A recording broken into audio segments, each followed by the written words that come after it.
ओम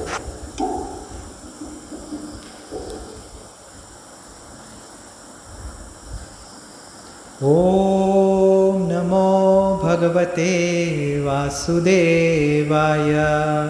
ओम नमो भगवते वासुदेवाय। ओम नमो भगवते वासुदेवाय। ओम नमो भगवते वासुदेवाय। ओम नमो भगवते वासुदेवाय।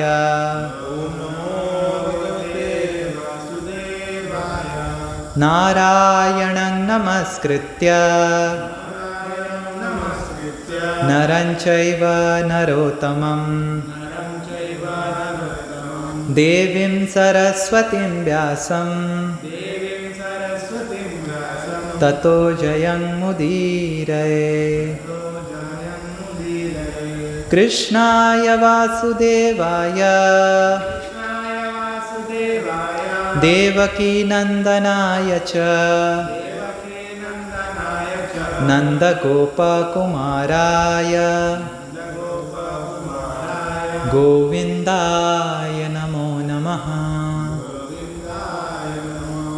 ओम अज्ञानतिमिरन्धस्य ज्ञानाञ्जनशलाकया चक्षुरुन्मीलितं येन तस्मै श्रीगुरवे नमः। नमो विष्णुपादाय कृष्णप्रेष्ठाय भूतले श्रीमते भक्तिवेदांत स्वामिनिति नामिने। नमस्ते सारस्वते देवे गौरवाणी प्रचारिणे निर्विशेष शून्यवादी पाश्चात्यदेशतारिणे। जय श्री कृष्ण चैतन्य प्रभु नित्यानंद श्री अद्वैता गदाधर श्रीवासादि गौरभक्तवृंद। हरे कृष्णा कृष्णा कृष्णा हरे हरे, हरे राम राम राम हरे हरे।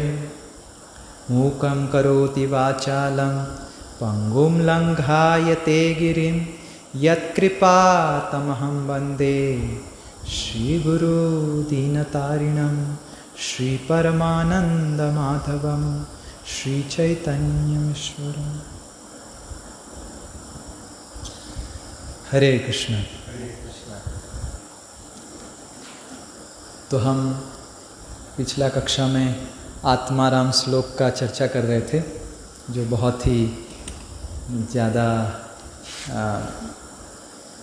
तात्पर्य है। हम देख सकते हैं कि श्रीमद् भागवतम में हर श्लोक में कितना गूढ़ रहस्य छुपा हुआ है।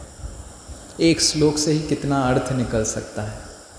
तो कक्षा से पहले उस श्लोक का हम उच्चारण करेंगे पहले, उसके बाद कक्षा चालू करेंगे।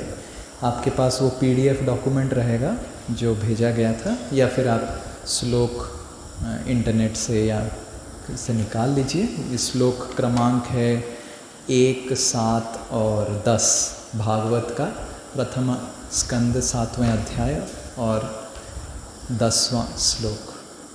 आत्मा रामश्च मुनयो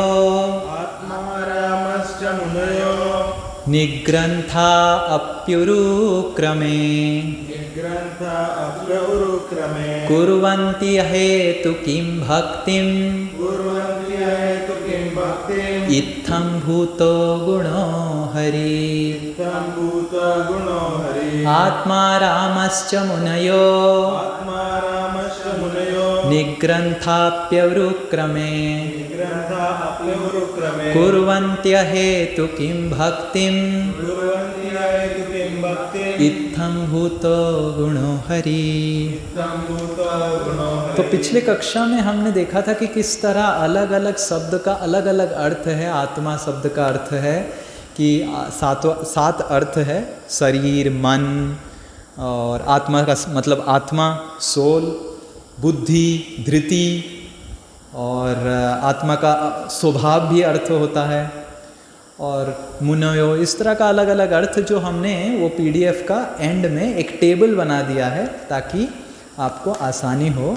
तो अभी हम देखेंगे कि किस तरह अलग अलग अर्थ को लेके पूरा श्लोक का अलग अलग अर्थ बन सकता है, और देखेंगे कि पूरा श्रीमद् भागवतम हर अर्थ का लीला के साथ वर्णन किया गया है श्रीमद् भागवतम में। हर अर्थ का जो एक अर्थ, हर श्लोक का जो एक अर्थ निकलता है उसका श्रीमद् भागवतम में एक लीला है। तो इस तरह श्रीमद् भागवत का जो सारा लीला है ये एक श्लोक में छुपा हुआ है। आज हम वो देखेंगे। मैंने तो पूरा जितना चैतन्य महाप्रभु ने 61 एक्सप्लेनेशन दिया है उतना तो मैंने निकाला नहीं, मैं कुछ कुछ निकाला हूँ और बाकी आप निकालने का कोशिश कीजिए। बहुत ही आसान है निकालना। मान लीजिए आत्मा मतलब शरीर और मन। आत्मा मतलब बहुत कुछ, तो मान लीजिए हम पहले आत्मा का शरीर और मन का अर्थ पकड़ते हैं। आत्मा तो आत्माराम क्या हुआ? जो शरीर को आराम देना चाहता है। इस जीवन में देखते हैं हम लोग, बहुत सारे लोग शरीर के आराम के लिए बहुत पीछे भागते रहते हैं। और तो वो कैसे मुनय हो जाएगा? आत्मारामश्च मुनयो। वो किस तरह का मुनि होगा? शरीर को आराम देने वाला मुनि, तपस्वी बनेगा। लोग देखते हैं हम कितना खटते हैं, इतना खटते हैं। क्यों? पापी पेट के वजह से। इतना बड़ा बड़ा हाथी पापी पेट, उसका 1000 गुना पापी पेट है हाथी का। उसके लिए उसको बीटेक डिग्री, एमटेक डिग्री कुछ जरूरत नहीं होता है।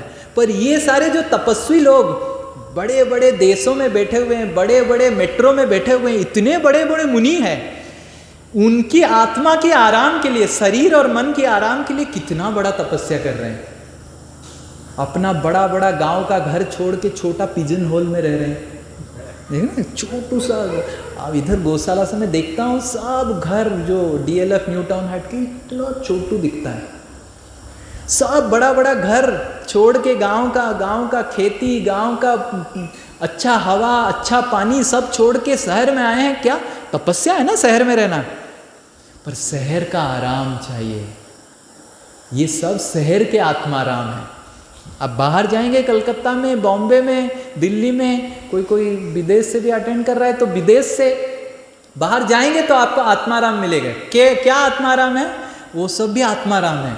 शरीर के आराम के पीछे तपस्या कर रहे हैं मुनि लोग हैं। सब बड़े बड़े मुनि लोग हैं जो शरीर की तपस्या, शरीर के आराम के लिए तपस्या कर रहे हैं। आत्मारामश्च मुनयो, मतलब जो आत्माराम है शरीर की आराम के लिए, शरीर और मन की आराम के लिए जो मुनि बन गए हैं और इतना तपस्या कर रहे हैं। मुनि मतलब तपस्या, इतना तपस्या कर रहे हैं। श्रील प्रभुपाद बताते थे, उदाहरण स्वरूप श्रील प्रभुपाद बताते थे कि हालांकि लगता है 2 घंटा फ्लाइट, और विदेश में ऐसे ऐसे लोग हैं जो 4 घंटा गाड़ी में जाते हैं एयरपोर्ट पहुंचने के लिए, ताकि 1 घंटा का फ्लाइट ले और 5 घंटा में वो वर्क में पहुंचते हैं, मतलब जहाँ पे नौकरी उनका होता है, और फिर वापस आते हैं 5 घंटा, 1 घंटा का रात में फ्लाइट लेते हैं, फिर 4 घंटा ड्राइव करते हैं और पहुंचते हैं।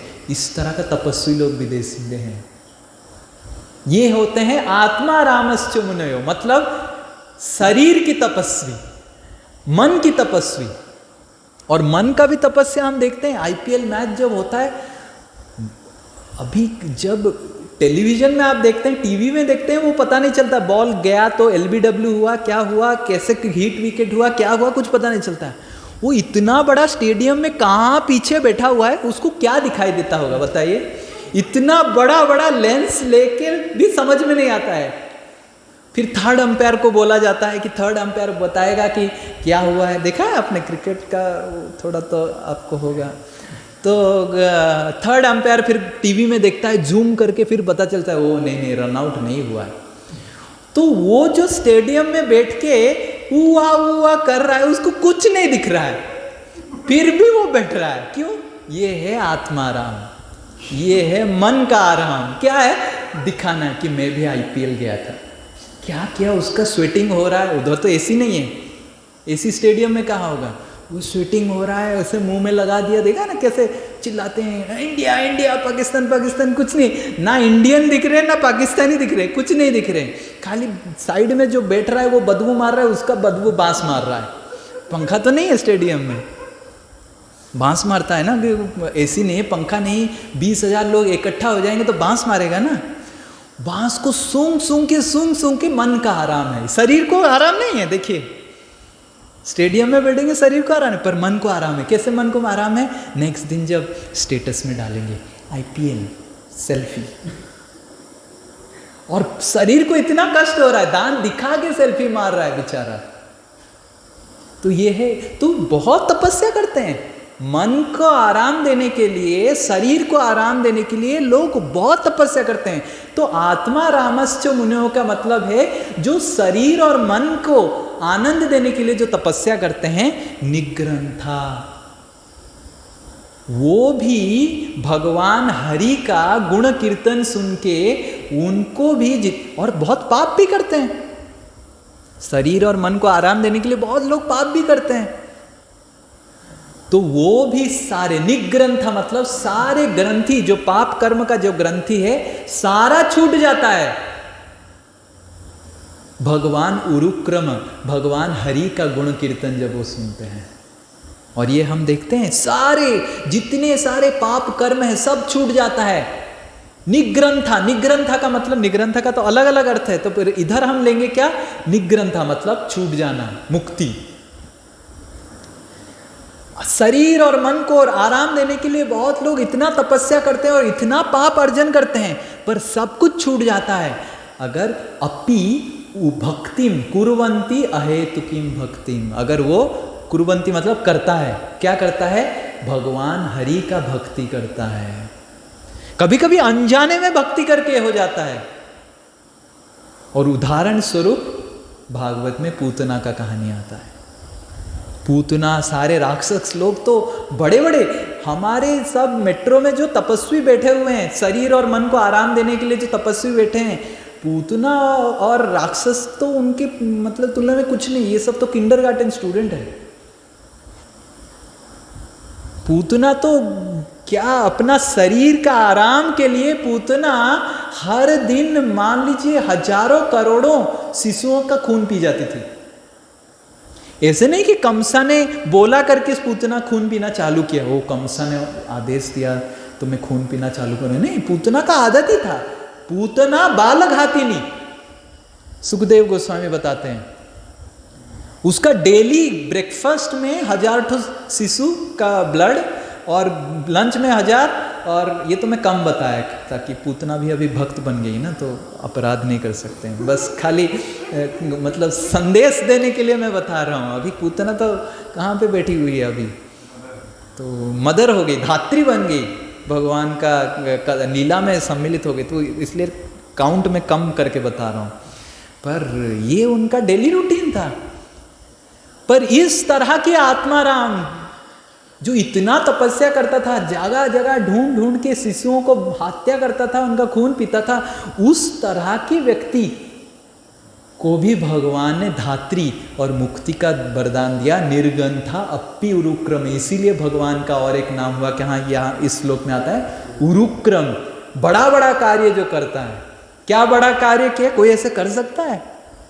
जगाई माधाई, जगाई माधाई का इतना पाप था, इतना पाप था, इतना पाप था कि यमराज का पूरा हार्ड डिस्क ही टूट गया था। बाकी सारे डिपार्टमेंट का पूरा स्टोरेज सेक्शन लेके भी यमराज मेंटेन नहीं कर पाते थे, और सारा कुछ निर्ग्रहण था, सारा कुछ छूट गया। ये है। और कलयुग के आत्माराम सब तो छुटकटिया पापी है। ये सब जो बड़े बड़े कलयुग के जो टेररिस्ट है, वो तो पूतना, कंस और हिरण्यकशिपु के सामने सब केजी स्टूडेंट है। वो सब तो देख देख के हंसेंगे, क्या कर, ऐसे 6 लोगों के मार के आया, और इधर 6 लोगों को कोई मार दिया तो इतना बड़ा हेडलाइन बन जाता टाइम्स ऑफ इंडिया में, 6 लोगों का हत्या हो गया, टेररिस्ट 6 लोग का हत्या कर दिया, 6 लोग का हत्या कर, 6 लोग को मारा। हिरण्यकशिपु तो पूरा शहर जला देते थे हिरण्यकशिपु के समय में, भागवत में आता है, शहर जल जाता था। शहर, एक शहर में करोड़ों लोग रहते थे, एक साथ जल जाते थे, शहर जल जाता था। ऋषि मुनि का आश्रम पूरा जल जाता था, एक एक आश्रम में करोड़ों ऋषि मुनि एक साथ। केवल नैमिषारण्य में 80,000 ऋषि मुनि इकट्ठा हुए थे, केवल नैमिषारण्य। ऐसे नहीं कि केवल नैमिषारण्य में कथा चल रहा था, बहुत अलग अलग जगह कथा चल रहा था। केवल एक जगह 80,000 थे, और हिरण्यकशिपु के समय में सारे ऋषिमुनि के आश्रम में आग लग गया था। तो ये सारे टेररिस्ट, हिरण्यकशिपु, पूतना, कंस को मुक्ति भी भगवान दे दिए, निग्रंथ कर दिए, ये भगवान उरुक्रम है। इसका मतलब ये नहीं कि हम पाप करें, इसका गलत वो मत बनाइए। आपको निग्रंथ करेंगे कि नहीं ये ठाकुर जी का वो है। आप पाप करेंगे तो आपको सजा देके भी निर्ग्रंथ कर सकते हैं, क्योंकि इन लोगों को सजा भी मिला है अच्छे से। पर कहने का तात्पर्य ये है कि ये हरि है, उरुक्रम है, सर्व मंगल अमंगल हरेति हरि, हमारे हृदय का सारा अमंगल दूर कर लेता है। और ये हमारा शरीर और मन के पीछे जितना भी हम पाप कार्य करे हैं सब निग्रंथ हो जाते हैं। तो ये पहला अर्थ हुआ कि जितने सारे शरीर और मन के आत्माराम हैं और वो लोग के वजह से वो तपस्या करके बहुत पाप करे हैं, वो सभी निग्रंथ, निग्रंथ मतलब लिबरेट हो जाते हैं। दूसरा अर्थ, आत्मा रामश्च मुनयो, इस आत्मा, ये हरे कृष्ण, थोड़ा साइलेंट कर दीजिए, साइलेंट कर दीजिए, बाहर जाके मीटिंग कर सकते हैं। तो आत्मा रामश्च मुनयो,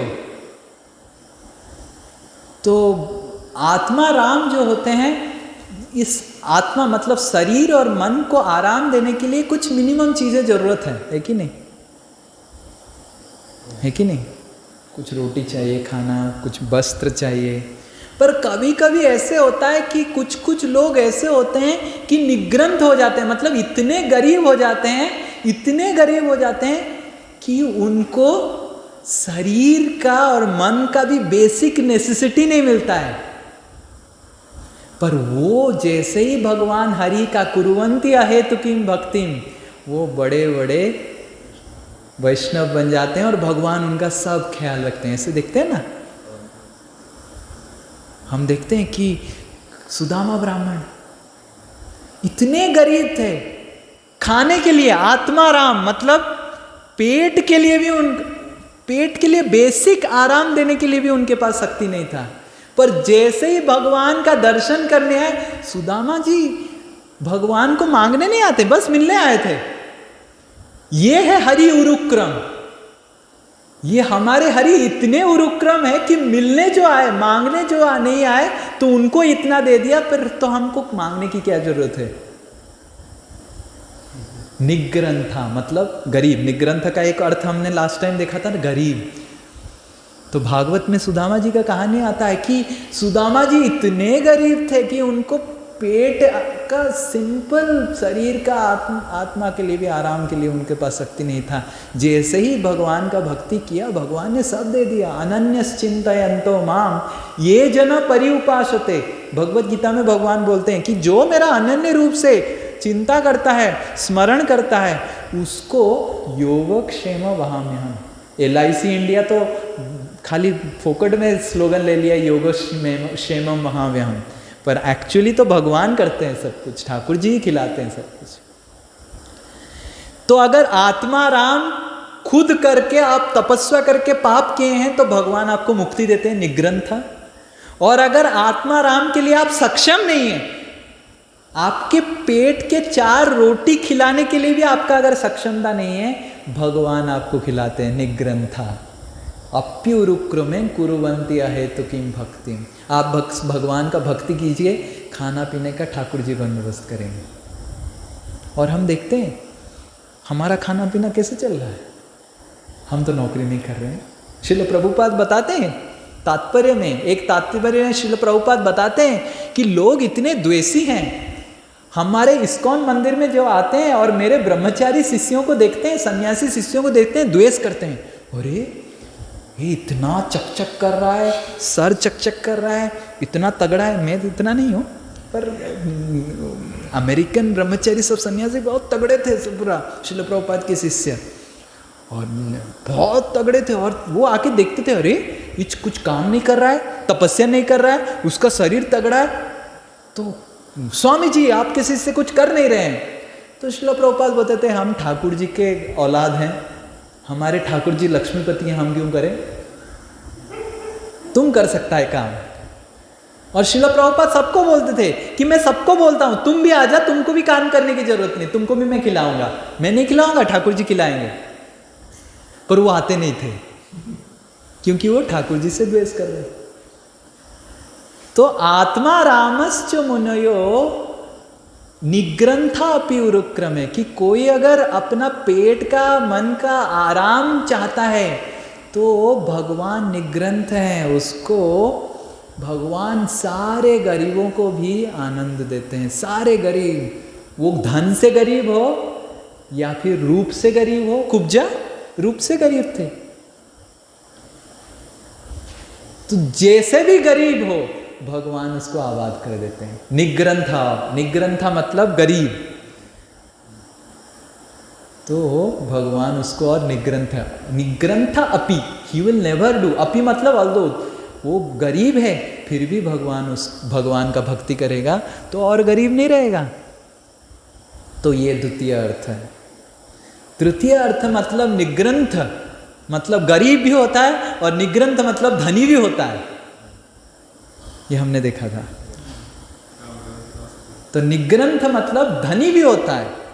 तो अगर हम शरीर और मन का आत्मा रामश्च मुनयो, कोई शरीर और मन का आनंद के लिए कभी कभी व्यक्ति बहुत तपस्या करता है और बहुत धनी बन जाता है,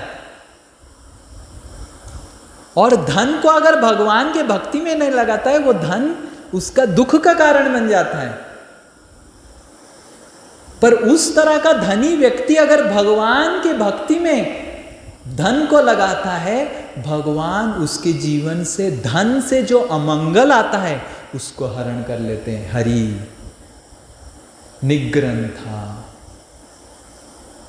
तो आत्मा रामश्च मुनयो निग्रंथा, आत्मा रामश्च मुनयो निग्रंथा मतलब अपना शरीर और मन को आराम देने के लिए कभी कभी लोग पागलों की तरह धन एक्वायर करते हैं। पर वही पागल व्यक्ति धन जितना एक्वायर करता है उतना पाप कर्म भी करता है। पर वो अगर अपना सारा धन भगवान में लगा देगा तो उसका सारा जितना सारा पाप कर्म है सब चला जाएगा, और नहीं तो फिर उसको उस धन से बहुत कष्ट मिलेगा। इसका उदाहरण अवंती ब्राह्मण का कहानी से आता है। भागवत में अवंती ब्राह्मण का कहानी आता है कि अवंती ब्राह्मण इतना बड़ा आत्माराम था, इतना बड़ा आत्माराम था कि अपने बारे में ही सोचता था, अपने परिवारों को भी खाना खिलाता नहीं था, और इतना धनी था। पूरा समग्र भारतवर्ष में वो सबसे बड़ा धनी व्यक्ति था, इतना धन था उसके पास। पर अपने बेटे को भी कपड़ा नहीं पहनाने देता था, नंगा रखता था। जब लोग हंसी मजाक उड़ाने लगते थे तब उसको फटा हुआ धोती देता था पहनने के लिए। तो बेटा बेटी लोग सब तो गुस्सा हो गए, जब बड़े हो गए तो इसको मार मार के भगा दिए, और बहुत सारे चोर लुच्चे लफंगे आके उसका धन सब लूट लिए। और ऐसा हालत हो गया ये अवंती ब्राह्मण का, क्योंकि वो भगवान के भक्ति में धन को लगाया नहीं, ऐसा हालत हो गया बेचारा खाने को ही नहीं मिलता था।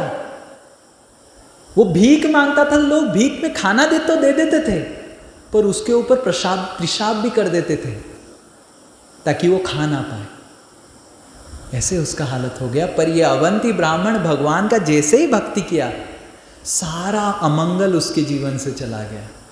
ये भी भागवत में ये प्रसंग आता है एकादश स्कंद में। तो हरि है भगवान, सर्व अमंगल हरे।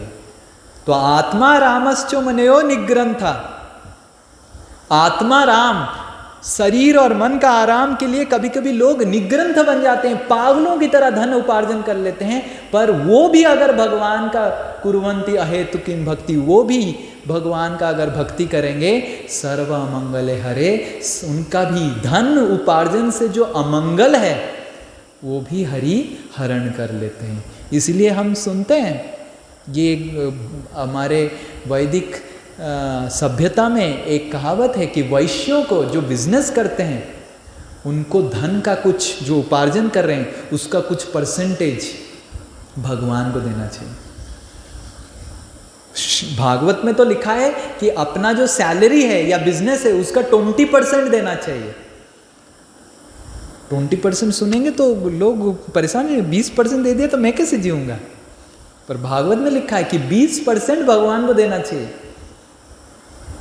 और कुछ कुछ रिलीजन में कुछ आजकल के रिलीजन में बोलते हैं 10%। और जो भी हो, भगवान को कुछ परसेंटेज अपना सैलरी का या बिजनेस का हिस्सा देना चाहिए, क्योंकि धन जब उपार्जन करते हैं उस धन के साथ पाप भी आता है।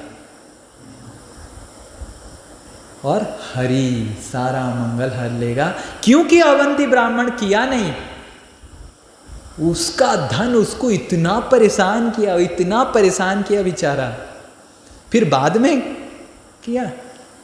तो ये है हरि। इस तरह हम अगर सिर्फ निग्रंथ को अलग अलग नियम लेंगे, अलग अलग अर्थ लेंगे, इसका तीन अर्थ हो सकता है। आप भी निग्रंथ का अलग अलग अर्थ, और भी निग्रंथ का मतलब वैदिक नीति नियम को पालन जो करता है, वैदिक नीति नियम को पालन नहीं करता है। ऐसे भी होता है कि आत्माराम, जब कोई आत्माराम बन जाता है, मतलब शरीर के ऊपर आराम करने के लिए वो सोचता है, वो वैदिक नीति नियम सब भूल जाता है कि नहीं। हम देखते हैं ना कि अपना जीवा के लिए कितने छागल मरते हैं, कितने गोट्स मरते हैं, पता है। उड़ीसा में एक कार्तिक महीने में, उड़ीसा में सब कार्तिक महीना पालन करते हैं अच्छे से, और कार्तिक महीने में ऐसे भक्ति करते हैं, बाप रे बाप, आप देख के ताज्जुब हो जाएंगे कि सतयुग आ गया क्या, ऐसा भक्ति। और कार्तिक जब खत्म होता है उसका अगले दिन को छाड़ खाई बोलते हैं उड़ीसा में, छाड़ खाई। और छाड़ खाई के दिन एक एक शहर में, भुवनेश्वर में तो मैं रहता था, पढ़ाई करता था, भुवनेश्वर में देखा हूं एक एक मार्केट में 5 ट्रक गोट पहले से ही खड़ा रहता था। 5 ट्रक हर मार्केट के सामने पहले से ही, कार्तिक महीने के एक दिन पहले ही खड़ा रहता था। छाड़ खाई में वो कटेंगे। ये है निग्रंथ, मतलब वैदिक नियमों को बिल्कुल पालन नहीं कर रहा है जो व्यक्ति। क्यों? क्योंकि आत्माराम, आत्मा मतलब इस जीवा, शरीर, जीवा भी शरीर का पार्ट है। ये जीवा का आराम के लिए जो इतने बड़े तपस्वी बन गए हैं कि निग्रंथ मतलब बिल्कुल नियम कानून पालन नहीं करते हैं। वो भी अगर भगवान हरि की भक्ति करेंगे, भगवान हरि उरुक्रम इतने शक्तिशाली हैं, सारा पाप उनको चला जाएगा। कुरुवंती अहेतु किम भक्ति इत्थम भूत गुण है। और हम देखते हैं इस्कॉन में कुछ भक्त आते हैं, जैसे मेरे को अभी याद आ रहा है, एक भक्त मेरे को बताते थे, मैं तो ऐसे बचपन से कभी नॉनवेज नहीं खाया हूँ, पर एक भक्त बताते थे कि प्रभु जी मैं 3 टाइम शेर की तरह खाता था, पागलों की तरह,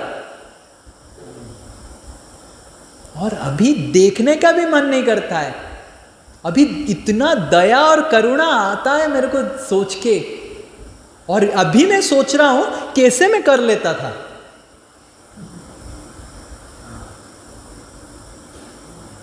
तो ये है कुरुवंती अहेतुकी भक्ति।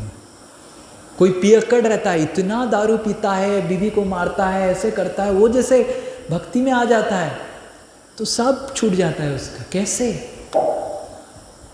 निग्रंथ, वो सारा नियम कानून, निग्रंथ मतलब जो वैदिक नियम कानून पालन नहीं करता है। जीवा और मन के आराम के लिए लोग वैदिक नियम कानून धर्म को बिल्कुल पालन नहीं करते हैं। उस तरह नालायक, अक्खे नालायक लोग भी जैसे ही कुरुवंती अहेतुकीम भक्ति, भगवान हरि का भक्ति करेंगे, निग्रंथा, they will also get liberated. क्योंकि हरि उरुक्रम है। उरुक्रम मतलब शक्तिशाली। भगवान का नाम लेते ही सब कुछ, सर्व अमंगले हरे इति हरि। तो इस तरह मैंने 4 बताया, आप भी अलग अलग बना सकते हैं।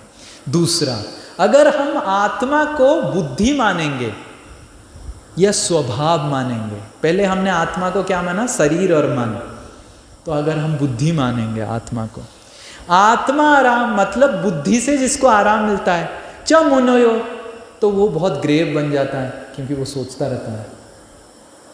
मुनि मतलब ग्रेव, थॉटफुल, थॉटफुल देखिए एक वर्ड है थॉटफुल, मुनि, तो बहुत बड़ा मुनि बन जाता है। तो बहुत बड़ा मुनि बन जाता है, वो भी निग्रंथ बन जाता, निग्रंथ हो जाता है। निग्रंथ मतलब पागल, निग्रंथ ऑल्सो बुद्धिमान, है कि नहीं? निग्रंथ मतलब पागल, निग्रंथ मतलब ऑल्सो बुद्धिमान। सो जो बुद्धि के लिए बुद्धि से अपना आराम सोचता है, मतलब बुद्धि से ही मेरे को आराम मिलेगा। कुछ कुछ लोग होते हैं उसको सॉल्व करना, मैथमेटिक्स का प्रॉब्लम सॉल्व करना बहुत अच्छा लगता है, साइंटिस्ट लोग, और या फिर कुछ कुछ संस्कृत श्लोक स्कॉलर लेते हैं, वो ये श्लोक में क्या लिखा हुआ है, उधर क्या लिखा हुआ है, इधर क्या लिखा होता है, घुसते रहते हैं, क्या ये क्या लिखा हुआ, वो क्या लिखा हुआ है। हालांकि कुछ किसी को भी अप्लाई नहीं करते हैं अपने जीवन में। वो सिगरेट पकड़ा हुआ रहेगा और भगवत गीता पढ़ता रहेगा, क्या लिखा हुआ है भगवत गीता में, क्या लिखा हुआ है। वो 700 श्लोक रट्टा मार लेगा भगवत गीता का सिगरेट पकड़ के। वो सब है बुद्धि का आराम, मतलब आत्माराम, मतलब बुद्धि से उनको इतना आनंद मिलता है, वो बुद्धि के वजह से पढ़ रहा है भगवत गीता, अपने जीवन को बदलने के लिए भगवत गीता नहीं पढ़ रहा है। जीव गोस्वामी का राधा कृष्ण का लीला पढ़ते हैं, क्या समझेगा? नालायक क्या क्या कांड करता रहता है खुद अपने जीवन में, उसका कैरेक्टर ही नहीं है। वो क्या राधा कृष्ण का नित्य लीला समझेगा? बेचारा नहीं, नालायक बोलेंगे, बेचारा तो बोलेंगे नहीं उसको। तो आत्मा राम मतलब जो बुद्धि से वो अपना आराम प्राप्त करते हैं, बुद्धि से जिसको आनंद मिलता है, निग्रंथा, वो जब भगवान का कुर्वन्ति अहेतुकी भक्ति करते हैं, वो सारा ज्ञान व्यान छोड़ के पागल की तरह भगवान का भक्ति करते हैं। और इसका उदाहरण है स्वयं चैतन्य महाप्रभु, है कि नहीं? चैतन्य महाप्रभु नवद्वीप के सबसे बड़े स्कॉलर थे, और जब भगवान का भक्ति किया, चैतन्य महाप्रभु सब भूल गए और भगवान का भक्ति करने लग गए, पागलों की तरह घूमने लग गए हरिनाम कीर्तन करते हुए। और प्रकाशानंद सरस्वती, वाराणसी में बड़े एक विद्वान थे, प्रकाशानंद सरस्वती, मायावादी विद्वान थे, शंकराचार्य के अनुयायी थे प्रकाशानंद सरस्वती। प्रकाशानंद सरस्वती चैतन्य महाप्रभु को पूछ रहे हैं कि अरे तुम भावुक की तरह घूम क्यों रहा है, वेदांत पढ़ो, वैदिक अध्ययन करो, तुम भावुक की तरह, लड़कियों की तरह रो रो के क्यों घूम रहा है? तो ऐसे प्रकाशानंद सरस्वती चैतन्य महाप्रभु को प्रश्न पूछ रहे हैं। चैतन्य महाप्रभु बोल रहे हैं, सुनो श्रीपाद इहार कारण। चैतन्य महाप्रभु बोल रहे हैं कि हे श्रीपाद, प्रकाशानंद सरस्वती, श्रीपाद, गुरु मोरे मूर्ख देखी करिला शासन। गुरु मेरे को मूर्ख देखे, हालांकि मैं तो विद्वान था, पर क्योंकि मेरे हृदय में भक्ति नहीं था, इसलिए गुरु को मेरे को मूर्ख दिखाई दिया, और इसीलिए गुरु मेरे को बोले हैं कि मूर्ख तुम्ही तुम्हार नहीं वेदांत अधिकार। तुम मूर्ख है और तुम्हारा वेदांत का अधिकार ही नहीं, तुमको पढ़ने का अधिकार नहीं, क्योंकि तुम मूर्ख है। कृष्ण मंत्र जप सदा यही धर्म सार, और कृष्ण मंत्र ही जप करो, और ये जीवन का सार है, बाकी सब बेकार है। तो बड़े बड़े विद्वान लोग जब भगवान कुर्वन्ति अहेतुकीम भक्तिम, जब बड़े बड़े विद्वान लोग भगवान का भक्ति करते हैं, सब विद्या छोड़ के बस हरि नाम करते रहते हैं। और हम देखते हैं चैतन्य महाप्रभु इतने बड़े विद्वान थे, सब विद्या छोड़ दिया, हरि नाम ही किए करते रहे। उसके बाद से चैतन्य महाप्रभु कभी भी किताब पकड़े नहीं, भागवत पढ़ते रहे। वैसे भागवत तो किताब नहीं है, भागवत तो स्वयं भगवान है, पर चैतन्य महाप्रभु केवल हरि नाम किए। और इस तरह बहुत बड़े बड़े विद्वान हैं। बलदेव विद्याभूषण प्रकांड विद्वान, सर्वभौम भट्टाचार्य प्रकांड विद्वान। सर्वभौम भट्टाचार्य बोलते हैं भक्त बनने के बाद, सर्वभौम भट्टाचार्य के बारे में हमने पिछले क्लास में कहानी सुना था।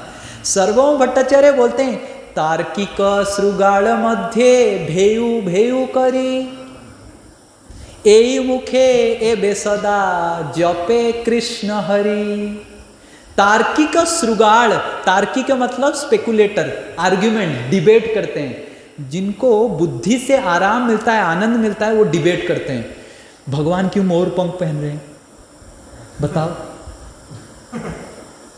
बताओ तो वो कुछ बोलेगा, भगवान को अच्छा लगा नहीं, भगवान का ब्लू कलर, मोर भी ब्लू, इसलिए ब्लू ब्लू मैच हो रहा है, इसलिए मोर पंख पहन रहे हैं। ये है तार्किक।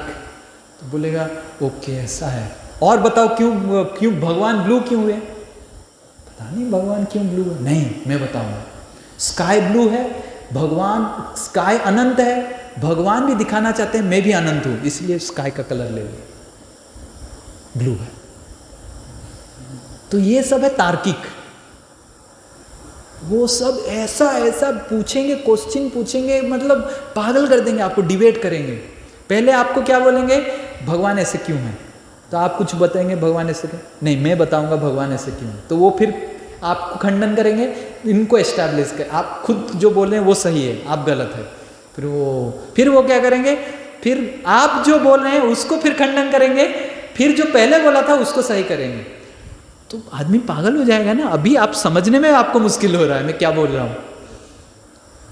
मतलब पवन प्रभु मेरे को कुछ बोले तो मैं बोलूँगा आप गलत है, आप जो बोल रहे हैं।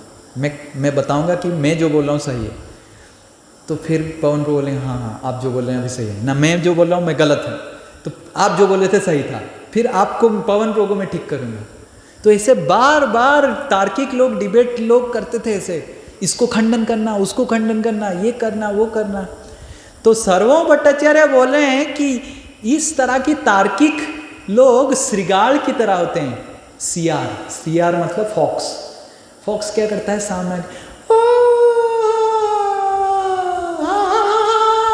ऐसे ऐसे करता रहता है। तो उसी तरह भगवान का भक्ति नहीं के करके जो बुद्धि ज्ञान के वजह से, ज्ञान की आनंद के वजह से, जो इस श्लोक में क्या लिखा हुआ है, उस श्लोक में क्या लिखा हुआ है, उस श्लोक बता के बताओ, भागवत का द्वितीय स्कंद का तृतीय अध्याय का 5वां श्लोक बताओ तो प्रभु जी। इतना बड़ा कथाकार है आप, बताइए तो। द्वितीय स्कंद का तृतीय अध्याय का 5वां श्लोक बताइए तो। भगवत गीता का 5वें अध्याय का 10वें नंबर श्लोक बताइए तो प्रभु जी। तो ये है तार्किक। और वो भेऊ भेऊ करते रहते हैं, ये बताओ मतलब भेऊ मतलब बताओ बताओ बताओ बताओ बताओ बताओ। जोर जोर से बताओ बताओ करेंगे तो क्या होगा, भेऊ भेऊ होगा ना। तो तार्किक श्रृगाल मध्य भेऊ भेऊ करे। सर्वभौम भट्टाचार्य बोल रहे थे कि मैं आपसे मिलने से पहले, चैतन्य महाप्रभु भक्ति करने से पहले मैं एक तार्किक था और भेऊ भेऊ करता रहता था। बताओ तुम बताओ तुम बताओ तुम बताओ ऐसे करता था श्रृगाल की तरह। पर आपका कृपा, हरि का कृपा है कि मेरे मुख से अभी नित्य रूप से कृष्ण हरि निकल रहा है। तो ये है उरुक्रम हरि। भगवान उरुक्रम हरि का इतना शक्ति है कि सर्वभौम भट्टाचार्य कि जैसे प्रकांड विद्वान को भी हरि कृष्ण, हरे और कृष्ण, कृष्ण और हरे मंत्र में पागल करवा दिया। ये है हरि ज्ञान। निग्रंथ मतलब पागल। ज्ञान से, वो ज्ञान से जो व्यक्ति है उसको भगवान का भक्ति जब करता है, सब वैदिक, सब नीति नियम सब भूल के। चैतन्य महाप्रभु उदाहरण देते हैं, चैतन्य महाप्रभु एक दिन सुबह, जब सर्वभौम भट्टाचार्य भक्त बन जाते हैं, चैतन्य महाप्रभु एक दिन सुबह प्रसाद लेके जाते हैं जगन्नाथ जी का। और जब जगन्नाथ जी का प्रसाद लेके जाते हैं, सर्वभौम भट्टाचार्य उठे नहीं होते, प्रातः का समय था, सर्वभौम भट्टाचार्य ब्रश भी नहीं किए हैं। और बिना ब्रश किया व्यक्ति प्रसाद को देखते ही ग्रहण कर लेता है। तो चैतन्य महाप्रभु पूछते हैं कि तुम ब्राह्मण हो? आप तो ब्राह्मण है, सर्वभौम भट्टाचार्य हो। मतलब पुरी के जितने सारे ब्राह्मण मंडली थे, जगन्नाथपुरी के सारे ब्राह्मणों की गुरु थे वो। और पुरी के ब्राह्मण बहुत कट्टर होते हैं, हम सब जैसे पुरी के ब्राह्मण बहुत कट्टर हैं, वेरी वेरी कंजर्वेटिव ऑर्थोडॉक्स ब्राह्मण। और चैतन्य महाप्रभु पूछ रहे हैं, अरे ब्रश नहीं किया, नित्य कर्म सुबह का नहीं किया, स्नान नहीं किया, खाना खा लिया, ये तो वैदिक नियम तो उल्लंघन कर रहे हैं आप। तो सर्वभौम भट्टाचार्य बोल रहे हैं, प्राप्ति मात्रेण भुक्तेव्य, भगवान हरि मेरे जीवन में आ रहे हैं तो तुरंत प्राप्त करना ही यही सबसे बड़ा धर्म है। महाप्रसाद को हरि से अभिन्न देख रहे थे सर्वभौम भट्टाचार्य। वैदिक नियम कानून जाए भाड़ में, हरि मेरे घर में आ रहे हैं, खुद हरि, स्वयं हरि चैतन्य महाप्रभु प्रसाद, वो भी हरि है, उसको मेरे को देने के लिए आ रहे हैं। मैं वैदिक सभ्यता फॉलो करूं ना हरि को सेवा करूं, ये मेरा प्रथम धर्म है। ये सर्वभौम भट्टाचार्य का हो गया था जब हो कुरुवंती अहेतु किम भक्ति। क्योंकि जीवन का लक्ष्य है भगवान का सेवा, भगवान का सेवा ही प्रथम धर्म है। और ये तार्किक लोग क्या करते हैं, भगवान के सेवा को साइड रखते हैं, वो तर्क को अपना सेवा मान लेते हैं कि ये सही या वो सही, ये सही या वो सही। सांप बनते हैं, पिछले नेक्स्ट जन्म में सांप भी ऐसे करता है ना, सही ये सही वो सही करता है ना, सांप ऐसे करता है ना, ऐसे करके। तो तार्किक श्रृगाल सांप ये सब बनते हैं तार्किक लोग। तो निग्रंथा वो भी सारा वैदिक चीज़ों को छोड़ के भगवान की अहेतु की भक्ति करने में लग जाते हैं। निग्रंथा का मतलब प्रकांड ज्ञान विद्वान। अगर कोई आत्माराम है, उसको सही में अगर ज्ञान से आनंद मिल रहा है और सही में अगर वो ज्ञान की तलाश में है, तो वो भगवान की भक्ति करेगा।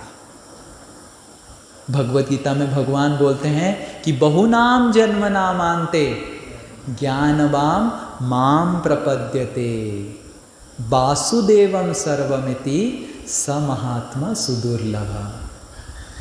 बहुत बहुत जन्म के बाद जो सही में जिसका भेजे में मसाला रूपी ज्ञान है, ओरिजिनल मसाला है। आजकल की पैकेट वाला मसाला तो सब भेजाल है, टर्मेरिक पाउडर में सॉडस्ट मिला देते हैं, क्या क्या मिला देते हैं, सब मसाला भेजाल है। पर सही में जिसका बुद्धि है, मसाला है, बहुनाम ज्ञानवाम माम प्रपद्यन्ते, वो मेरे को भक्ति करेगा। तो निग्रंथ मतलब जो सही में ज्ञानी है। अगर सही में कोई ज्ञानी है और ज्ञान से उसको आनंद मिलता है, वो भगवान की लीलाओं को चर्चा करेगा। कबीराज गोस्वामी चैतन्य चरितामृत में बताते हैं कि चैतन्य चंद्रेर कृपा करो हे विचार, विचार चैतन्य चंद्रेर कृपा करो हे विचार, विचार करिते चित्ते चित्ते पावे चमत्कार। चैतन्य चंद्रेर कृपा करो है विचार। सही में अगर आपको आत्मा मतलब बुद्धि से आनंद मिल रहा है आपको, तो आप भगवान की कृपा का विचार कीजिए, उसके ऊपर आप बुद्धि लगाइए कि बाप रे कितने बड़े कृपालु व्यक्ति है ये, पूतना को कृपा कर दिया जो मारने आई थी। शिशुपाल जो इतना उनका बारे में द्वेष के साथ क्या क्या शिशुपाल के बारे में बताया गया है भागवत में, वो जब रो रहा था, बच्चा जब रो रहा था ना, माँ मम्मा मम्मा ऐसे, शिशुपाल उस समय भी भगवान को गाली मारते थे। ये भागवत में श्लोक है, मैं झूठ नहीं बोल रहा हूं, भागवत का श्लोक है। काल भाष्य आरभ्य, मतलब भाष्य बोलने का जब आरंभ किया, भाष्य मतलब समझते हैं, ये श्लोक है, भाष्य आरभ्य मतलब भाष्य जब बोलने का आरंभ किया, वो भगवान का नालायक साला कृष्ण ऐसे बोले। तो ये भगवान का गाली मारे थे शिशुपाल। तो ये शिशुपाल, उसको भी भगवान ने गति प्राप्त दे दिया। तो अगर आपको विचार करना है तो भगवान की करुणा के ऊपर विचार कीजिए, उसका निग्रंथ बनिए, ताकि आपका जो ज्ञान है निग्रंथ बन जाएगा, आपका ज्ञान संपूर्ण हो जाएगा। निग्रंथ मतलब जिसके पास संपूर्ण ज्ञान है। अगर आपको सही में ज्ञान से आनंद मिल रहा है, सही में अगर आत्माराम है, जिस आपको ज्ञान से ही आनंद मिल रहा है, तो आपका ज्ञान संपूर्ण हो जाएगा। निग्रंथ जब हो जाएगा, कुरुवंती अहेतु किम भक्तिम, जब आप भगवान हरि का उरुक्रम का अहेतु की भक्ति करेंगे। जिस तरह बड़े बड़े मुनि लोग, इतने बड़े बड़े ज्ञानी लोग, ये सब छोटे मोटे व्यक्ति नहीं है, बहुत बड़े बड़े ज्ञानी लोग हैं जो भगवान का भक्ति करें। सुखदेव गोस्वामी खुद, सुखदेव गोस्वामी इतने त्रिकाल यज्ञ हैं। देखिए कलयुग के आगे क्या होगा सब बता के गए हैं सुखदेव गोस्वामी। चाणक्य पंडित के बारे में सुखदेव गोस्वामी बता के गए हैं परीक्षित महाराज को।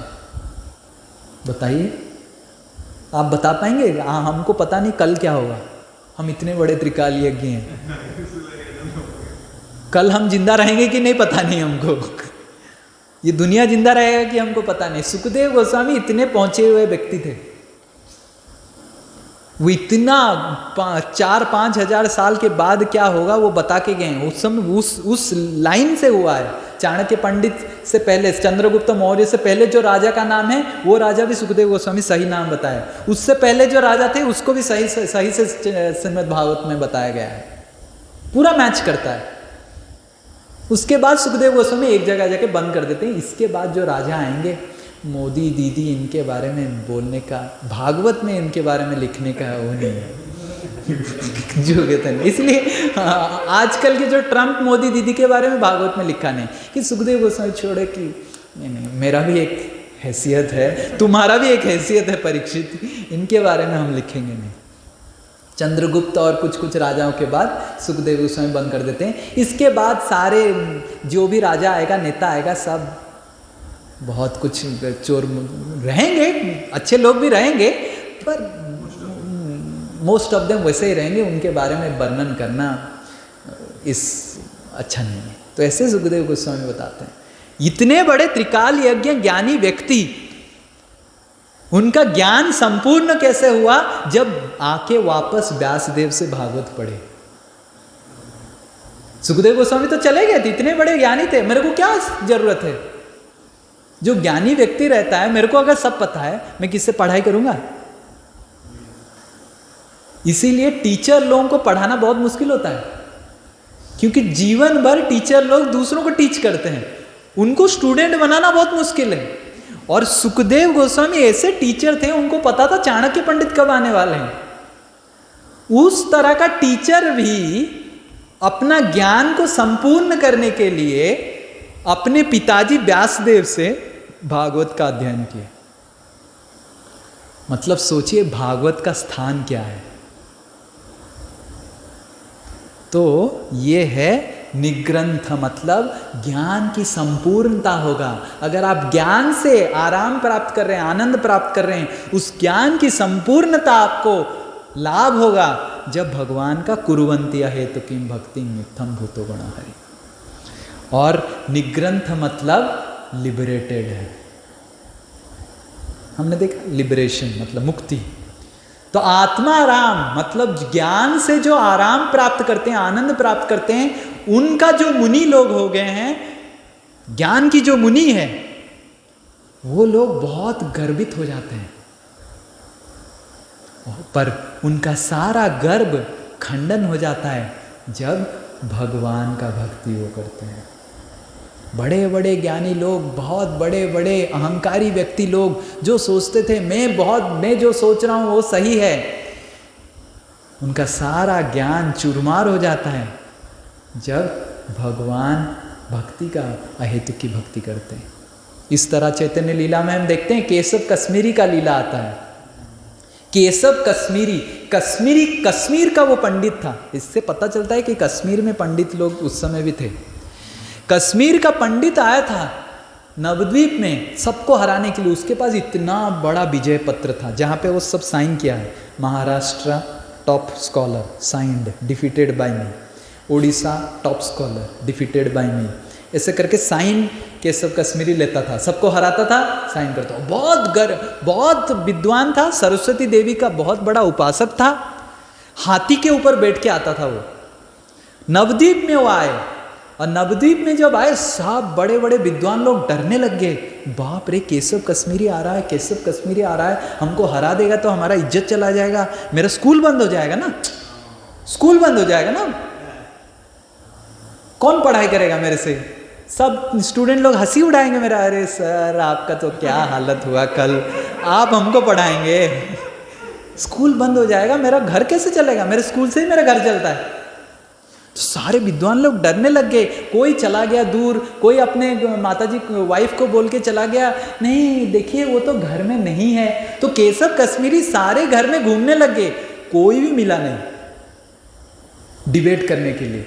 सब कोई किसी का पेट दर्द कर रहा है, कोई घर में था, बीवी को बोल दिया नहीं घर में तो नहीं है, कहाँ है, झूठ मूठ बोल के किसी तरह जान बची तो लाखों पाए। पर केशव कश्मीरी फिर निराश होकर किसके साथ तो लड़ना है, उसको तो अपना विजय पत्र बढ़ाना है। तो केशव कश्मीरी फिर गंगा के तट पे आए। देखिए छोटा सा बालक निमाय, 10-12 साल का निमाय गंगा के तट पे छोटा सा क्लास ले रहा है और केशव कश्मीरी हाथी के ऊपर आ रहे थे। और सब हाथी को देख के केशव कश्मीरी ब्राह्मण 100 ब्राह्मण रखे थे, 50 इस साइड 50 इस साइड, जो केशव कश्मीरी संहिता गान करते थे। वो अपना एक खुद गाना लिखा था अपने बारे में, जिसको हर वक्त गान होता, सहस्र नाम, केशव सहस्र नाम, जैसे विष्णु सहस्र नाम, केशव कश्मीरी सहस्र नाम चलता रहता था। हाथी के ऊपर वो बैठा था और 50 लोग इधर सहस्र नाम, 50 लोग इधर सहस्र नाम करते थे। तो ये उसका गारिमा था बुद्धि का। और जब चैतन्य महाप्रभु निमाई पंडित देखे तो उनके सारे बच्चे खड़े हो गए, निमाई पंडित भी खड़े हो गए, केशव कश्मीरी उतर गए और ललकारे, बोलो कि डिबेट करो। तो निमाई पंडित बोले मैं तो छोटा सा बालक हूँ, मैं क्या आपके साथ डिबेट करूँगा, फिर भी मेरे स्टूडेंट को दिखाने के लिए कि कितने आप बड़े विद्वान हैं, आप मेरे स्टूडेंट को दिखाने के लिए गंगा के बारे में, गंगा देवी के बारे में 100 पंक्तियाँ बोल दीजिए, इससे मेरे को भी आनंद मिलेगा, मेरे स्टूडेंट को भी आनंद मिलेगा। केशव कश्मीरी 5-10 मिनट में 100 यूनिक वर्सेस श्लोका गंगा देवी के बारे में बता दिए। गंगा देवी का प्रवाह की तरह उनका श्लोक निकल रहा था। और चैतन्य महाप्रभु निमाय पंडित जब सुने तो तुरंत ताली मारने लग गए और निमाय पंडित बोले कि आपके जो गंगा देवी के ऊपर श्लोक था उसमें 5 अलंकार है, अच्छा चीज़ है, और 5 बुरा चीज़ भी है। केशव कश्मीरी जब सुने कि मेरा श्लोक में बुरा चीज हो ही नहीं सकता है, तो निमाय पंडित बोले हो ही नहीं सकता है। तो निमाय पंडित बोले आपका 64 नंबर जो श्लोक था, उस 64 नंबर श्लोक में भवानी भृत आपने जो शब्द यूज किया था वो गलत है। केशव कश्मीरी का फ्यूज उड़ गया, पहली बार उसका फ्यूज उड़ गया। निग्रंथ मतलब फ्यूज, लिबरेट होना मतलब फ्यूज, ज्ञान से लिबरेट हो जाना मतलब फ्यूज होना है ना, ज्ञान फ्यूज उड़ गया, शॉर्ट सर्किट हो गया केशव कश्मीरी का। तो केशव कश्मीरी पूछने लगे आपको कैसे, मैं तो पूरा 5 मिनट में 100 श्लोक बोला, आपने याद कैसे रखा। निमाई पंडित बोले जो भगवान आपको शक्ति दिए हैं श्लोक उच्चारण करने के लिए, वही भगवान मेरे को भी शक्ति दिए हैं श्लोक याद करने के लिए। केशव कश्मीरी का मुंह इतना छोटा हो गया, बाकी सारे निमाई पंडित के स्टूडेंट लोग ताली मारने लग गए, हंसने लग गए। और केशव कश्मीरी को निमाय पंडित बोले आप चले जाइए घर, शायद आप आज थके हुए हैं, हाथी के ऊपर बैठ के थक गए हैं, आप कल आइए, कल डिबेट करेंगे। आप सोच रहे हैं केशव कश्मीरी पूरा भारत में जीत के आया था, रात में कहाँ नींद लगेगा, रात में आके दंडवत मार रहा है, रो रहा है सरस्वती देवी को। सरस्वती देवी फिर मार के दंडवत मार के रो के सो गया केशव कश्मीरी। सपने में सरस्वती देवी आते हैं और सरस्वती देवी को सपने में केशव कश्मीरी बोलता है कि आपने मेरे को प्रतिज्ञा किया था कि मैं किसी से हार नहीं सकता हूं, इससे कैसे हार गया।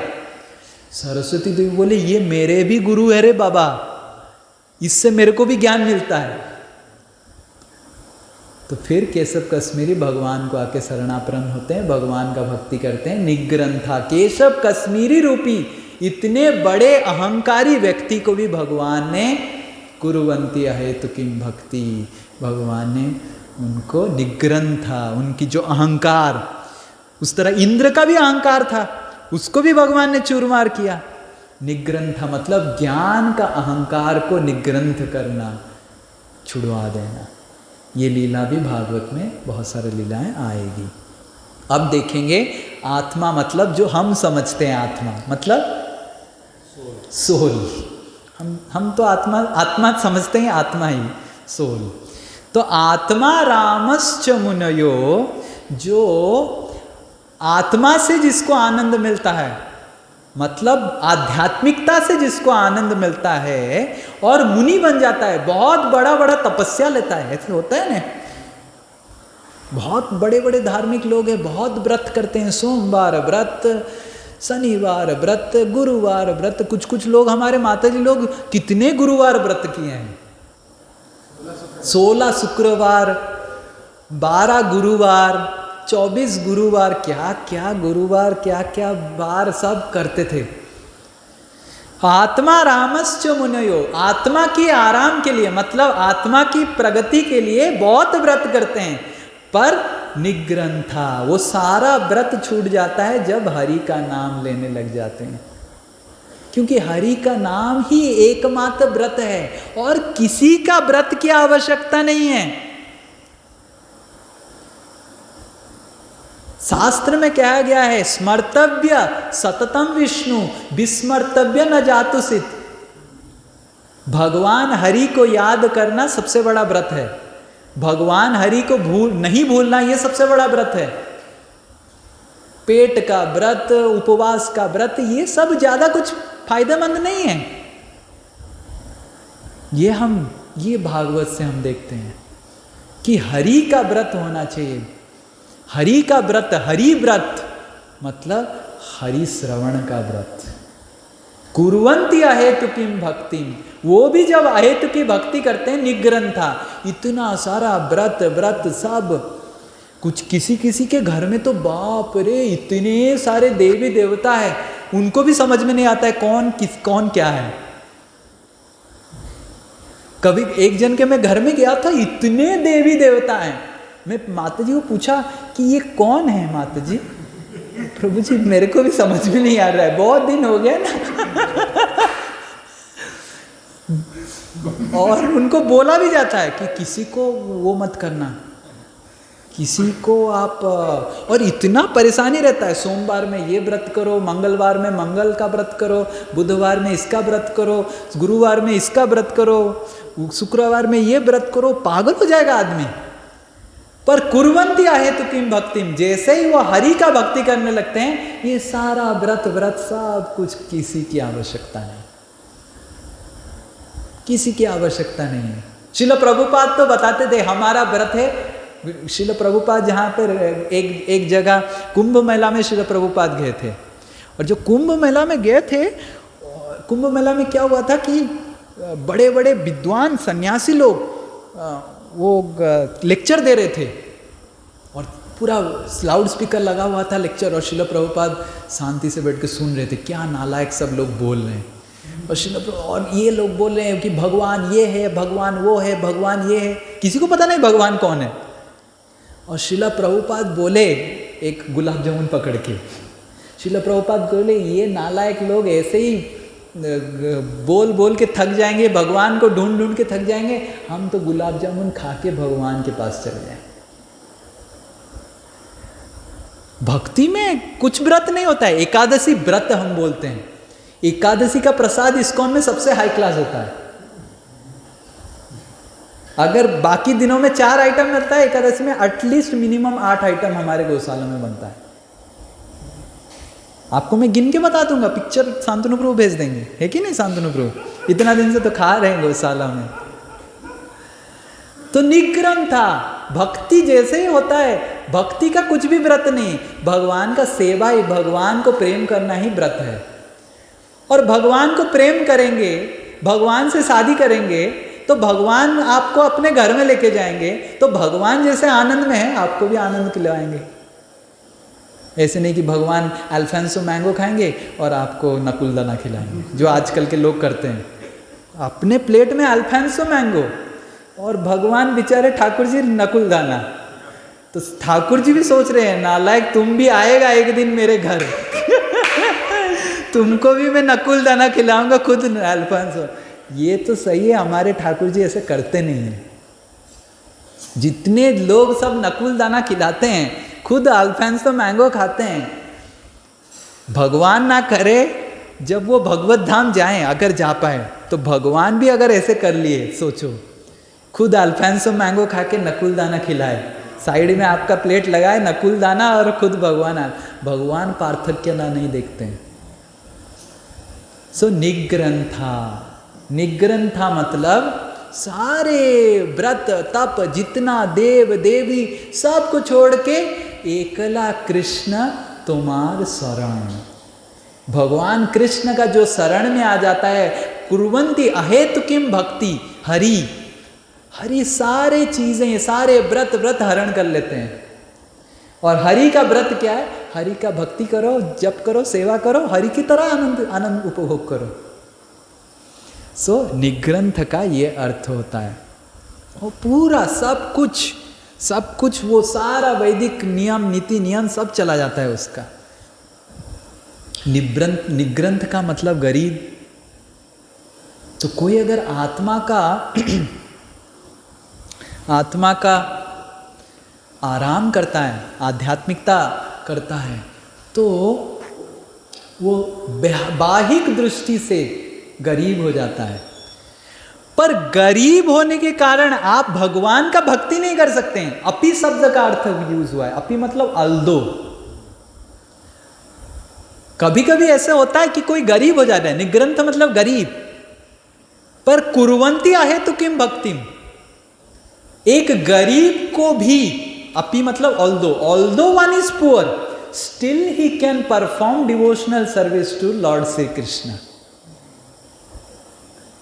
If he wants to practise spirituality. गरीब तो अलग अलग तरीके का है, कोई धन का गरीब है, कोई बुद्धि का गरीब है, किसी भी तरीका का गरीब है। ठाकुर जी बताते हैं, पत्रम पुष्पम फलम तोयम यो में भक्त्या प्रयच्छति, मेरे को भक्ति से तुम पत्र पुष्प खिलाओ, उसी से मैं संतुष्ट हूं। और भागवत में कहानी आता है, भगवान द्वारका से मिथिला आते हैं, ये दसम स्कंद में कहानी आता है। हम एकादशी दसम स्कंद का लीला वर्णन करने वाले हैं, उधर भी ये लीला का वर्णन करेंगे। भगवान द्वारका से बहुत सारे मुनि ऋषियों को लेके आते हैं मिथिला। मिथिला में राजा, भगवान के बहुत बड़े भक्त, उनका नाम था बहुलाश्व। और इतने बड़े भगवान की भक्त थे। और उस मिथिला नगरी में एक बहुत गरीब व्यक्ति भी था, श्रुतदेव। और इतने गरीब था, उसके घर में फर्नीचर भी नहीं था। भगवान आए तो वो अपना रुमाल बिठा दिया, भगवान को बिठा दिया रुमाल डाल के। और बहुलाश्व, उसके घर में इतने सारे सिंहासन थे, भगवान को बिठाया सिंहासन में, बहुत सारे लोगों को लेके आ गया जो नाचने लग गए, कीर्तन प्लेयर लेके आ गया। श्रुतदेव के पास तो कुछ नहीं था, वो खुद ही रुमाल हिला के नाचने लग गया। ये भागवत में श्लोक है, भागवत में श्लोक है। श्रुतदेव क्या किया? खुद नाचने लग गया है कि हे भगवान आप आए हैं, मैं कैसे आपको एंटरटेन करूं। तो भगवान की भक्ति करने के लिए किसी का आवश्यकता नहीं है। कितना से भी कितना धन की रूपी गरीब है वो भगवान का भक्ति कर सकता है। उसी तरह ज्ञान की गरीब, निग्रंथ मतलब ज्ञान की गरीब भी, ज्ञान की गरीब। चैतन्य महाप्रभु जब साउथ इंडिया गए थे, एक ब्राह्मण था, वो इतना ज्ञान की गरीब था, वो भगवद गीता खोल के रो रहा था, खाली रो रहा था, वो पलट रहा था, रो रहा था, पलट रहा था, रो रहा था। और बाकी सारे, और भगवद गीता को उल्टा पकड़ा हुआ था, और बाकी सारे जो विद्वान थे, साउथ इंडियन विद्वान थे मंदिर के, शायद ये कौन से मंदिर में हुआ था, ये शायद श्रीरंगम मंदिर में हुआ था। श्रीरंगम का कथा हमने सुना था, श्रीरंगम मंदिर में शायद हुआ था ये लीला। तो बाकी सब जो विद्वान थे श्रीरंगम मंदिर के, वो खिल्ली उड़ा रहे थे, अरे देखो देखो देखो भगवद गीता उल्टा पकड़ा हुआ है, रो रहा है, पता नहीं क्या कर रहा है। तो चैतन्य महाप्रभु ब्राह्मण को आके पूछने लगे कि आप क्या कर रहे हैं, पढ़ रहे हैं, रो रहे हैं, उल्टा पकड़े रहे हैं, कुछ समझ में नहीं आ रहा है। तो ये ब्राह्मण बताने लग गया कि मेरे गुरुदेव ने मेरे को आदेश दिया भगवद गीता ने हर दिन पढ़ने का, पर मैं मूर्ख नालायक, मेरे को पढ़ना लिखना नहीं आता है, मैं कैसे पढ़ूंगा। तो चैतन्य महाप्रभु बोले ओके, तो इसीलिए रो रहे हैं कि आपके गुरु के आदेश को आप पालन नहीं कर पा रहे, इसीलिए रो रहे हैं। वो ब्राह्मण बोला नहीं। तो चैतन्य महाप्रभु बोले क्यों रो रहे हैं फिर?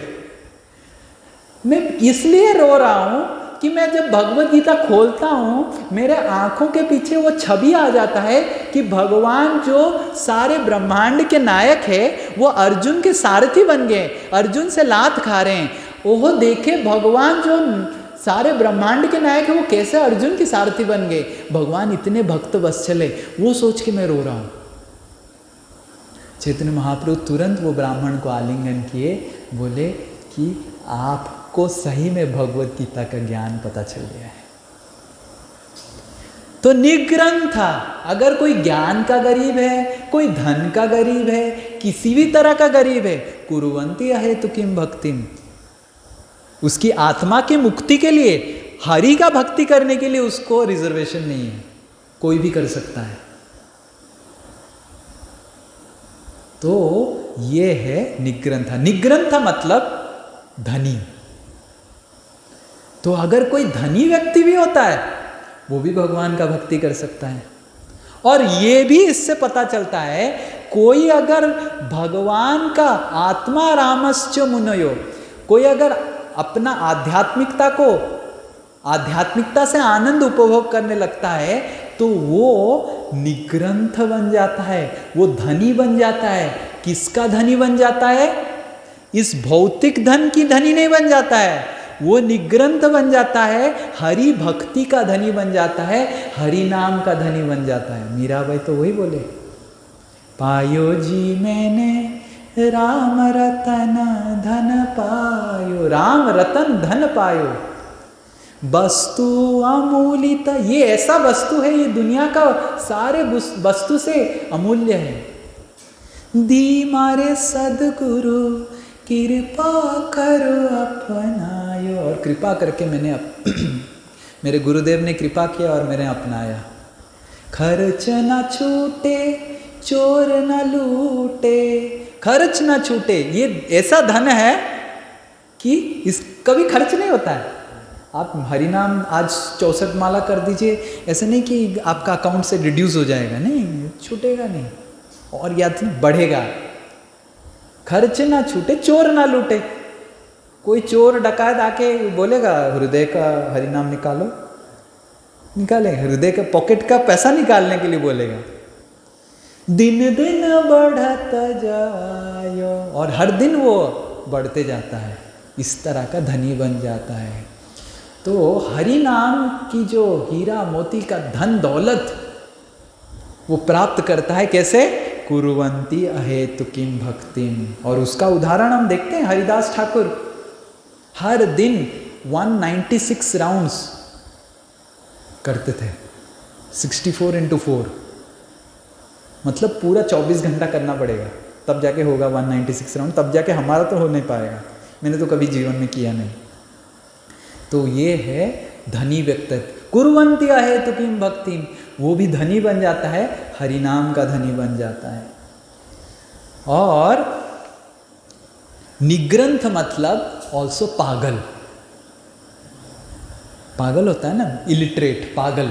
निग्रंथ, ग्रंथ मतलब बुद्धि, निग्रंथ मतलब जिसका बुद्धि नहीं, पागल, बुद्धि नहीं तो पागल।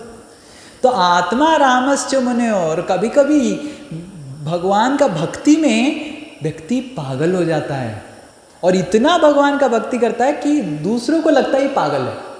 और भागवत में कहानी आता है जड़ भरत की, जड़ भरत और राहुगण की कहानी आता है, हम प्रसंग में सुनेंगे आगे जाके, कि जड़ भरत इतने विद्वान थे, इतने भक्ति में आगे थे कि राहुगण राजा पहचान नहीं पाए थे उनको, अपराध कर दिए थे। ये राहुगण जड़ भरत की कहानी भी आता है, भागवत में आता है। जड़ भरत पागलों की तरह व्यवहार कर रहे थे, पर ये जड़ भरत इतने बड़े भक्त थे पर पागलों की तरह, लोगों को पागल लगते थे, तो उनके भाई लोग को पागल लगते थे। पर जड़ भरत अंदर से क्या सोचते थे कि मैं अगर पागल की तरह बिहेव करूंगा, दूसरे लोग मेरे से आके आदान प्रदान नहीं करेंगे, तो मैं अपना अच्छे से भक्ति कर पाऊंगा।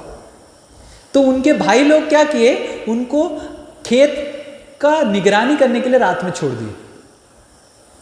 और हुआ ये कि ये तो पागल की तरह दिखते थे, पागल की तरह बैठते थे, कुछ बात नहीं करते थे।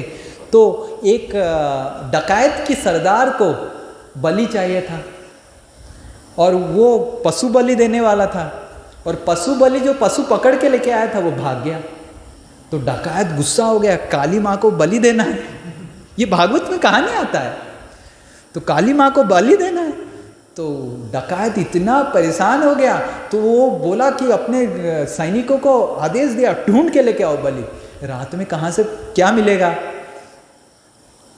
तो ये सैनिक लोग, सिपाही लोग घूम घूम के देखे, जड़ भरत को देखे, जड़ भरत तो पूरा पशु की तरह, पागलों की तरह दिखता था, इसको पकड़ के लेके आए। तो सरदार भी इंस्पेक्ट किया, हाँ सही है पूरा, और वो तो जड़ भरत ऐसे ही, क्योंकि उनको तो पता है अगर कृष्ण मेरे को मारना चाहेंगे तो मेरे को कोई बचा सकता है, और कृष्ण अगर बचाना चाहेंगे मेरे को कोई मार सकता है।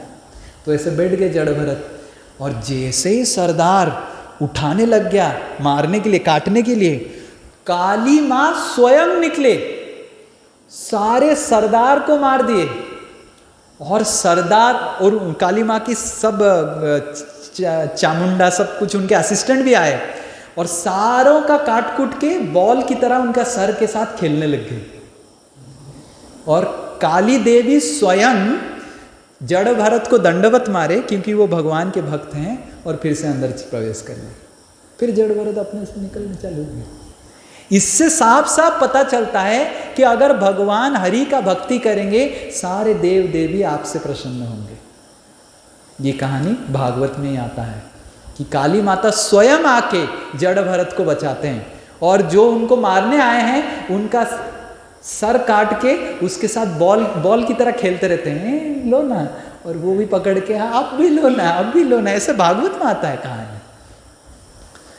तो इस तरह निग्रंथा, निग्रंथा मतलब पागल हो जाता है। निग्रंथा का और एक अर्थ होता है जो वैदिक जितने सारे नीति नियम सब कुछ छोड़ देता है। जैसे गोपी लोग तो सारा सदाचार, वैदिक सदाचार सबको त्याग कर दिए थे भगवान को प्राप्त करने के लिए। वो कहानी भी भागवत में आता है। इसी तरह ये आत्मा रामश्च मुनयो, भागवत पूरा भागवत का दर्पण है। पूरा भागवत से आपको क्या मिलेगा, सिर्फ ये श्लोक से पता चल जाता है। चैतन्य महाप्रभु, हमने तो शायद 10-12 ठो अर्थ, अलग अलग अर्थ बताए। चैतन्य महाप्रभु 61 अलग अलग अर्थ सनातन गोस्वामी को बताए। हम तो चैतन्य महाप्रभु नहीं हैं, ना आप सब सनातन गोस्वामी हैं। तो पर आप अगर चाहें ये टेबल से एक एक अर्थ निकाल के बाकी सब अर्थ को जोड़ के आप खुद भी निकाल सकते हैं। बहुत आसान है, पर वो सारे अर्थ परंपरा अंतर्भुक्त होना चाहिए। आप अपने से कुछ मनगणन नहीं निकाल सकते हैं। तो इस तरह परीक्षित महाराज सुखदेव गोस्वामी के बारे में ये श्लोक बताया गया है। सूत गोस्वामी, सौनक आदि ऋषि सूत गोस्वामी को प्रश्न पूछ रहे हैं कि सुखदेव गोस्वामी तो आत्माराम थे, वो तो अपने में मशगूल थे, वो क्यों भगवान हरि का भक्ति किए? तो सूत गोस्वामी बोलते हैं अरे सुखदेव गोस्वामी क्या, कितने बड़े बड़े लोग भी सब कुछ छोड़ छाड़ के भगवान हरि का भक्ति कर रहे हैं। वो सब आगे हम कथा में सुनेंगे भागवत में। सुखदेव गोस्वामी क्या, सुखदेव गोस्वामी भगवान का भक्ति किए, गोपी लोग भगवान का भक्ति किए, नारद मुनि भगवान का भक्ति किए, व्यासदेव भगवान का भक्ति किए, बड़े बड़े महात्मा लोग सब कोई भगवान का भक्ति किए, क्योंकि भगवान उरुक्रम है। भगवान की लीला इतना रोमांचक है कि भगवान की लीलाओं का श्रवण करने के लिए, भगवान की भक्ति करने के लिए, भगवान की गुण इत्थम भूत गुणो हरि, भगवान की गुण इतने आनंददायक है, भगवान इतने शीलवान है, करुणामय है कि कोई भी उनके गुण से आकर्षित हो जाता है। तो सुखदेव गोस्वामी तो आकर्षित होना स्वाभाविक है। तो इस तरह सूत गोस्वामी प्रश्न का उत्तर देते हैं शौनक आदि ऋषि का कि सुखदेव गोस्वामी तो बड़े आत्माराम थे, मुनि थे, मौनी थे, वो भला इतना समय बैठ के भागवत की चर्चा क्यों की?